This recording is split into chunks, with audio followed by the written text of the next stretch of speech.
الحمد للہ رب العالمین والصلاة والسلام علی سید المرسلین اما بعد فاعوذ باللہ من الشیطان الرجیم بسم اللہ الرحمن الرحیم الصلاة والسلام علیک یا رسول اللہ وعلی آلک وصحابک یا حبیب اللہ الصلاة والسلام علیک یا نبی اللہ وعلی آلک وصحابک یا نور اللہ۔ روحانی وظائف چینل کی طرف سے تمام ویورز کو السلام علیکم ورحمۃ اللہ وبرکاتہ۔ میں اپنا چینل روحانی وظائف کے ساتھ آج آپ کی خدمت میں 8 اور 9 ربیع الاول شریف کا بہت ہی خاص اور مجرب وظیفہ لے کر حاضر ہوئی ہوں۔ آج کا میرا یہ وظیفہ ان بہنوں ان بھائیوں کے لیے ہے جو بیٹے کے خواہش مند حضرات ہیں یا جو اولاد کے خواہش مند ہیں یا حفاظت حمل چاہتے ہیں، ان کے لیے میرا آج کا یہ بہت ہی خاص اور روحانی وظیفہ ہے، یا جن کی اولاد ہے اور وہ اس کے بارے میں چھوٹے چھوٹے بچوں کے بارے میں کچھ مسائل جاننا چاہتے ہیں، وہ آج کی یہ میری ویڈیو ضرور دیکھیں۔ ویڈیو کو شروع سے لے کر آخر تک دیکھیں، اور جنہوں نے ابھی تک چینل سبسکرائب نہیں کیا وہ سبسکرائب کا بٹن بھی دبا لیں تاکہ ہر آنے والی نئی ویڈیو آپ تک بآسانی پہنچ سکیں۔ تو ویورز، ہم قرآن و سنت کے لحاظ سے آپ کے لیے نئے نئے وظائف لے کر آتے ہیں۔ آپ لوگ جب بھی کوئی وظائف کریں اس پر پابندی سے عمل کیا کریں، جب تک پابندی نہیں ہوگی آپ کا وہ وظیفہ مکمل نہیں ہو پائے گا۔ یہ نہیں کہ آپ نے کوئی وظیفہ کسی کام کے لیے شروع کیا ہے اور اس وظیفے پر کامل یقین بھی نہ ہو اور وہ وظیفہ کرتے رہیں، اس طرح سے آپ کو اس وظیفے کا اثر بھی نہیں ہوگا۔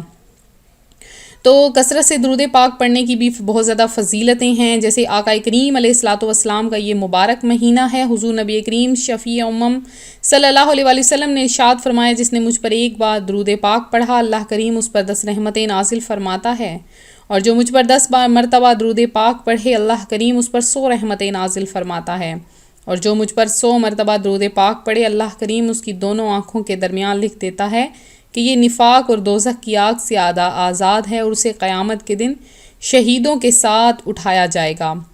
تو یہ دیکھیں، جیسا کہ نبی پاک علیہ الصلاۃ والسلام کی ولادت کا مہینہ ہے، تو اس مہینے میں کثرت سے درود پاک پڑھیں، کثرت سے نفلی روزے رکھیں، اور اس مہینے کی بہت زیادہ برکتیں اور فضیلتیں ہیں۔ جیسے نبی پاک علیہ الصلاۃ والسلام جب دنیا میں جلوہ گر ہوئے تو اللہ تبارک و تعالیٰ نے تمام ماؤں کو بیٹے عطا فرمائے۔ تو جو کوئی اس مبارک مہینے میں یہ چند وظائف جو آپ کو بتاؤں گی یہ کر لیتا ہے تو انشاءاللہ تعالیٰ اس مہینے کی برکت سے اللہ تبارک و تعالیٰ اسے بیٹا عطا فرمائے گا۔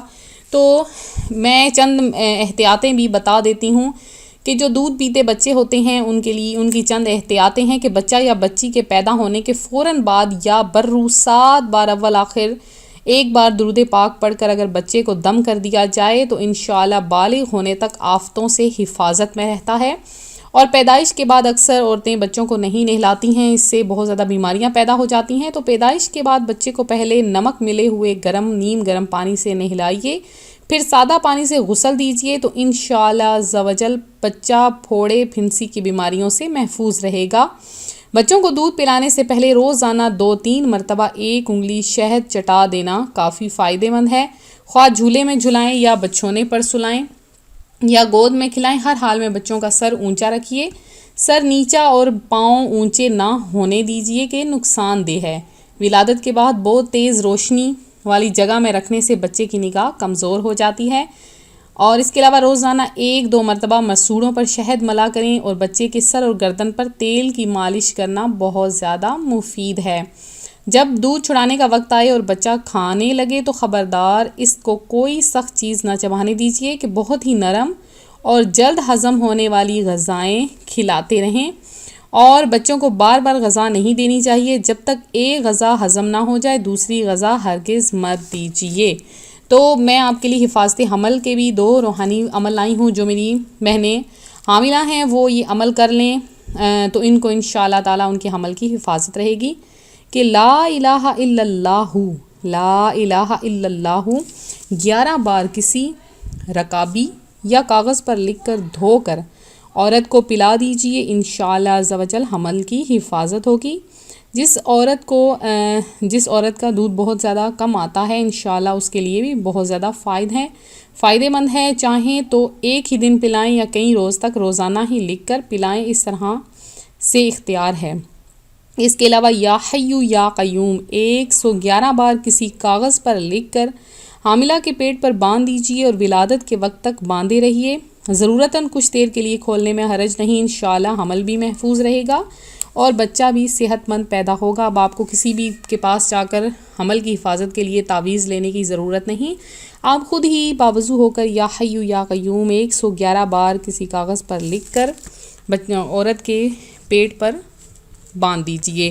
اب جو بیٹے کے خواہش مند ہیں وہ بھی سن لیجئے کہ جو کوئی حاملہ عورت ہے، شوہر اس طرح سے کرے کہ اگر نیت کرے کہ اگر لڑکا ہے تو میں اس کا نام محمد رکھوں گا، انشاءاللہ عز و جل لڑکا پیدا ہوگا.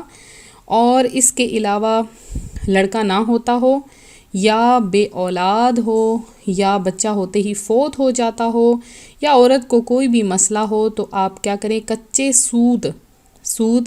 کچا سوت لے کے اس کے 7 دھاگے عورت کی پیشانی کے بالوں سے پاؤں کی انگلیوں تک ناپ لیں اور 7 دھاگوں کو ملا کر ان پر 11 بار اس طرح آیت الکرسی شریف پڑھیں کہ ہر بار ایک گرہ لگاتے جائیں اور دم کرتے جائیں.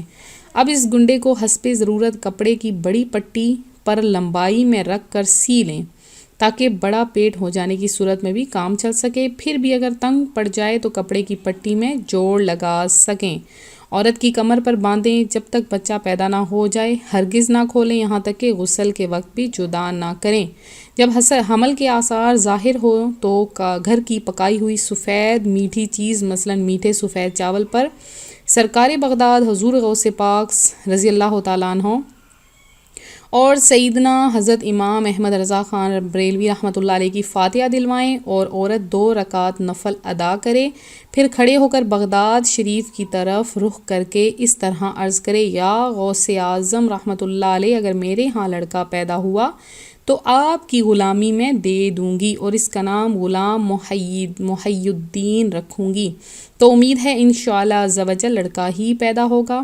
جب بچہ پیدا ہو تو غسل دے کر کانوں میں اذان کے بعد وہ گنڈا ماں کی کمر سے کھول کر محفوظ جگہ رکھ دیں اور بچے کے پیدائش کے روز سے ہر سال حضور غوث پاک کی نیاز کے لیے 1 روپیہ، 10 روپے، 20 روپے جتنا ہو سکے علیحدہ جمع کرتے رہیں. جب بچہ 11 سال کا ہو جائے تو ان 11 روپے کی شیرنی یا مزید جتنی رقم چاہیں ملا کر حضور غوث پاک کی نیاز کریں اور پھر اس گنڈے کو محفوظ جگہ پر دفن کر دیں. تو یہ تھا آج کا عمل. آپ اس کو رپیٹ کر کے غور سے سن لیں اور سمجھ لیں. جو سمجھ نہ آئے وہ آپ دوبارہ سے کمنٹ میں پوچھ سکتی ہیں. عمل شروع کرنے سے پہلے حضور غوث پاک کی نام کی 111 روپے کی نیاز اور کام ہو جانے کی صورت میں 125 روپے کی نیاز اعلیٰ حضرت امام احمد رضا خان کے نام کی تقسیم کریں. اسی رقم کی کوئی بھی آپ مدرسے مسجد کو بھی دے سکتی ہیں. تو میں امید کرتی ہوں آج کا یہ روحانی وظیفہ آپ کو پسند آیا ہوگا. اسی طرح سے مزید روحانی وظائف حاصل کرنے کے لیے ہمارا چینل ضرور سبسکرائب کر لیں، بیل آئیکن کا بٹن پریس کر لیں تاکہ جو بھی نئی ویڈیو اپلوڈ ہو آپ تک بآسانی اس کا نوٹیفیکیشن پہنچتا رہے. تو ملتے ہیں اپنے اگلے وظیفے کے ساتھ. اپنی دعاؤں میں یاد رکھیے گا اور جنہوں نے بھی دعا میں حصہ لینا ہے آج کے دن تک جنہوں نے بھی اپنا نام لکھوایا ہے ان کا نام خصوصی دعا میں شامل کر لیا گیا ہے، ان کے لیے خصوصی دعا کی گئی ہے. اس کے علاوہ جنہوں نے خصوصی دعا میں حصہ لینا ہے نیکسٹ سنڈے 12 ربیع الاول شریف ہے تو خصوصی محفلوں کا اہتمام کیا جائے گا. آپ لوگوں نے اپنا نام شامل کرنا ہے تو اپنا نام لکھوا لیں تو آپ کا نام بھی خصوصی دعا میں شامل کر لیا جائے گا. تو آپ نے آج کا وظیفہ غور سے سن لیا، سمجھ لیا. اس کو اچھی طرح سے سن لیں، سمجھ لیں کہ جو شوہر ہے وہ یہ نیت کرے. اس کے علاوہ جو اگر عورت خود نہ یہ عمل کر سکے تو کسی سے یہ عمل کروا لے، اپنے شوہر سے عمل کروا لے یا گھر کے کسی محرم سے عمل کروا لے یا کسی نیک اور پاک باز بندے سے یہ عمل کروا لے. کسی سے بھی یہ عمل کروا سکتی ہے اور آپ نے صدقہ و خیرات ضرور کرنا ہے اور انشاءاللہ تعالیٰ آپ کو ضرور جو ہے وہ عورت حاملہ ہو جائے گی، آپ کی اولاد ہوگی. اور اگر آپ کو اس وظیفے سے اثر ہوا تو آپ نے ضرور کمنٹ میں میسج کرنا ہے اور اپنی رائے سے نوازنا ہے، کیونکہ جنہوں نے بھی یہ وظیفہ کیا ہے ان کو اللہ تبارک و تعالیٰ نے اولاد عطا فرمائی ہے. آپ یہ 8 اور 9 ربیع الاول شریف کو کر سکتے ہیں. اس کے علاوہ کسی بھی دن یہ وظیفہ کر سکتے ہیں. اس وظیفے کی کوئی خاص قید نہیں ہے. تو آقا کریم علیہ الصلوۃ والسلام کی ولادت پر جیسے اللہ نے سب کو بیٹے عطا فرمائے، اللہ تبارک و تعالی آپ کو بھی بیٹے ضرور عطا فرمائے گا۔ تو ملتے ہیں اپنے اگلے وظیفے کے ساتھ، اپنی دعاؤں میں یاد رکھیے گا، اپنا خیال رکھیے گا، فی امان اللہ۔